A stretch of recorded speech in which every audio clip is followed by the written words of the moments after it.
Hello students, welcome back to CBSE corner. आज हम बात करेंगे रियल नंबर्स के एमसीक्यू की क्लास 10th के इंपॉर्टेंट क्वेश्चंस की बात करेंगे और कैसे उनको ट्रिक्स के साथ सॉल्व कर सकते हैं वो भी आप लोगों को बताने वाले इस वीडियो के अंदर। बिना स्किप किए सारी वीडियो देखिए, उसमें आपको पता चलेगा कि जो कॉन्सेप्ट्स हैं उनके साथ साथ ट्रिक्स को कैसे यूटिलाइज करना होता है। स्टार्ट करते हैं फर्स्ट क्वेश्चन के साथ। यहां आपको दिया है if LCM of a and 18 is 36। यहां ये दो नंबर है a एंड 18 और इनका जब हम एलसीएम निकाल रहे हैं तो 36 आ रहा है और HCF of a and 18 is 2। तो यहां से क्लियरली पता चल रहा है कि जो नंबर है वो a और 18 है और हमें पता है पहले दो नंबर्स की जो मल्टीप्लिकेशन होती है वो उनके एलसीएम और एचसीएफ की मल्टीप्लाई के इक्वल होती है। यहां एलसीएम दिया 36 और एचसीएफ दिया है 2। तो आप ये देखें 18 2 जा 36 2 2 जा 4, तो ये पहला नंबर जो आ गया वो आपका 4 आ गया है। इस तरीके से आप इसको कर लेंगे।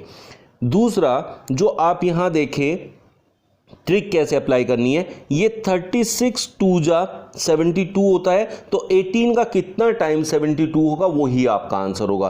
तो 18 4 जा 72 आप ऐसे डायरेक्टली ओरली भी इसको निकाल पाएंगे। HCF of two numbers is 23 and their LCM is 1449. If one of the numbers is 161 then the other number is। तो आपको निकालना है दूसरा नंबर। जब भी आपको HCF और LCM दिया हो तो उन दोनों की मल्टीप्लाई करके और जो भी नंबर दिया है उससे डिवाइड कर दें तो आपका आंसर आ जाएगा। अगर देखा जाए कॉन्सेप्चुअली तो ये पीछे वाला ही है कि HCF into LCM equals to first number into second number.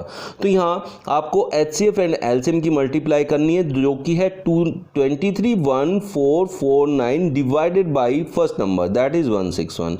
इससे हम इसे सोल्व करेंगे तो सोल्व करके जो हमारा आंसर आने वाला है दैट इज 207। तो option A is your correct answer. आप इसको सोल्व करेंगे, सोल्व करके आपका आंसर ये निकल के आ जाएगा। If p and q are positive integers such that p equals to ab square and q equals to a cube b, where a and b are prime numbers, then HCF। HCF आपको निकालना है तो A B square और ए Q B ये दो हैं हमारे पास, p की वैल्यू एंड q की वैल्यू p एंड q।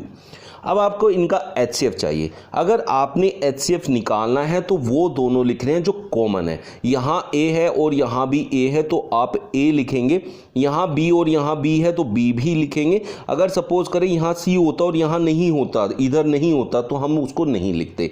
अभी ये नहीं दिया है तो इसकी बात नहीं करेंगे। और फिर जो छोटी पावर होती है वो आपको लेनी है। जैसे A में यहाँ इसकी पावर 1 है और इसकी पावर 3 है तो आपको 1 लेना है। यहाँ b की पावर 2 है, यहाँ b की पावर 1 है तो एक पावर लेनी है। HCF है तो लोवेस्ट पावर लेनी है, LCM है तो हाईएस्ट पावर लेनी है। HCF में सिर्फ कॉमन वाली वैल्यूज लेनी है और LCM में कॉमन से अलग जो बचती है वो भी लेनी है। तो यहाँ आपका जो HCF निकल के आया है that is AB। 7 into 11 into 17 plus 17 is. जब भी आपको यहाँ बीच में प्लस या माइनस कुछ भी दिया है और इधर वाला नंबर इधर किसी नंबर से कॉमन होता है, जैसे यहाँ पर 17 है और इधर भी 17 है, तो हमेशा वो कंपोजिट नंबर होता है। हमेशा कंपोजिट नंबर होता है। तो इस क्वेश्चन को करने की ज़रूरत नहीं है। जब भी आपको ऐसा क्वेश्चन दिखे तो आपको डायरेक्टली बता देना कि ये कंपोजिट नंबर है। एक्चुअली में होता कैसे है, 7 इंटू 11 इंटू 17 प्लस 17। तो यहाँ से हम 17 को कॉमन लेंगे तो अंदर बचेगा 7 into 11 plus 1 that is 17 into 11 7 जा 77 प्लस 1 78। अब इसके एक से ज़्यादा फैक्टर हो गए, अभी और भी हो जाएंगे। 78 को और भी स्प्लिट कर सकते हैं और जिस भी नंबर के एक से ज़्यादा फैक्टर होते हैं वो कंपोजिट नंबर होता है। प्राइम नंबर वो होता है जिसके एक ही फैक्टर होता है, खुद वो अपना फैक्टर होता है या फिर वो मल्टीप्लाई होता है 1 से। 1 को हम नहीं देखते हैं ना ही सोचते हैं, तो वो नंबर खुद होता है। जैसे यहाँ 17 है तो ये किसी और से स्प्लिट होके किसी और से डिवाइड होने वाला नहीं है। तो ऐसा नंबर जो एक से ज़्यादा नंबर से डिवाइड होता है वो कंपोजिट होता है और जो नहीं होता है वो प्राइम होता है। तो यहाँ हम देखें ये कंपोजिट नंबर है। तो इसकी ट्रिक ये है कि आप लोगों ने बस ये देखना है कि कॉमन नंबर अगर आ रहा है प्लस से पहले और बाद में अगर कुछ भी कॉमन दिख रहा है देन आपका वो कंपोजिट नंबर हो जाएगा। The least number which when divided by 18, 24, 30, 42 will leave in each case the same remainder 1 would be। अब ये जो क्वेश्चन होता है इस क्वेश्चन में आपको एक बात समझनी है, वो ये है कि वो कह रहा है लीस्ट नंबर स्मॉलेस्ट नंबर जब भी आपको फाइंड आउट करना होता है, जब भी मिनिमम की बात करेगा, लीस्ट की बात करेगा, स्मॉलेस्ट की बात करेगा, तब हमेशा आपको एलसीएम ही निकालना है।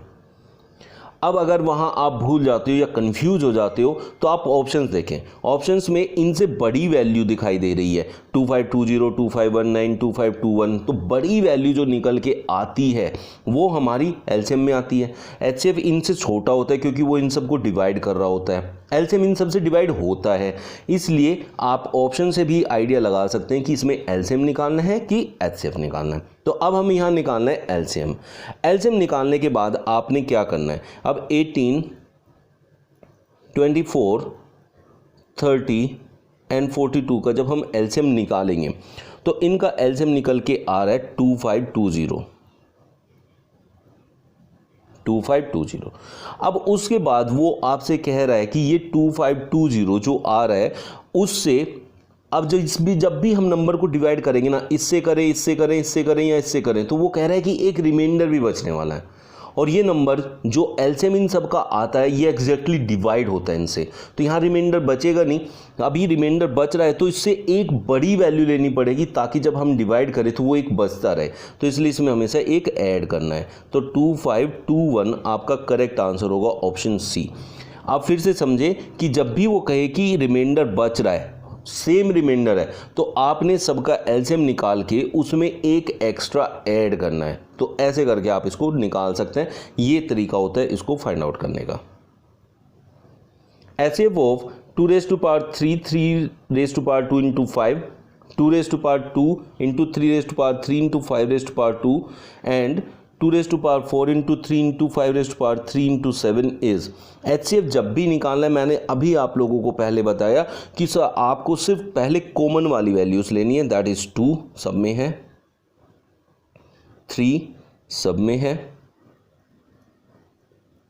5 सब में है,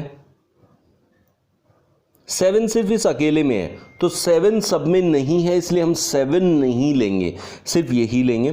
फिर 2 की मिनिमम पावर लेंगे तो 2 की मिनिमम पावर 2 है, 3 की मिनिमम पावर लेंगे तो 3 यहाँ अकेला एक पावर है तो एक ही लेंगे, 5 की मिनिमम पावर लेंगे, यहाँ 5 है तो इसे 5 ही लेंगे, तो it will be 4 into 3 into 5, 4 3 जो 12 5 जो 60, तो option C is your correct answer.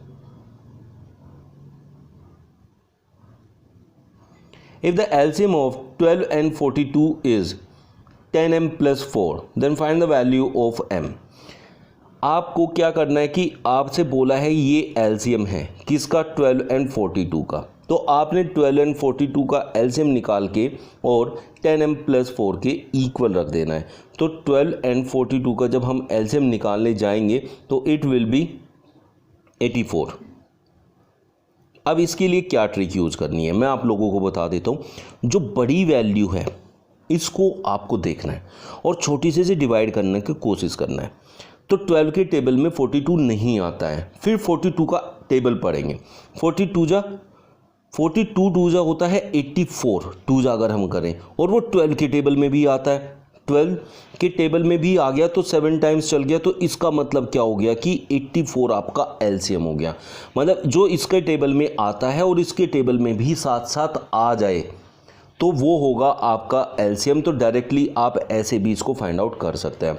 अब 84 आ गया और इसको हम रखेंगे 10m + 4 के इक्वल, ये इधर आके माइनस हो जाएगा, तो 84 - 4 = 10m, तो 10m आ गया आपका 80 के इक्वल, 0 से 0 कैंसिल हो जाएगी तो m = 8 आंसर आपका हो जाने वाला है। तो m = 8, option B is your correct answer.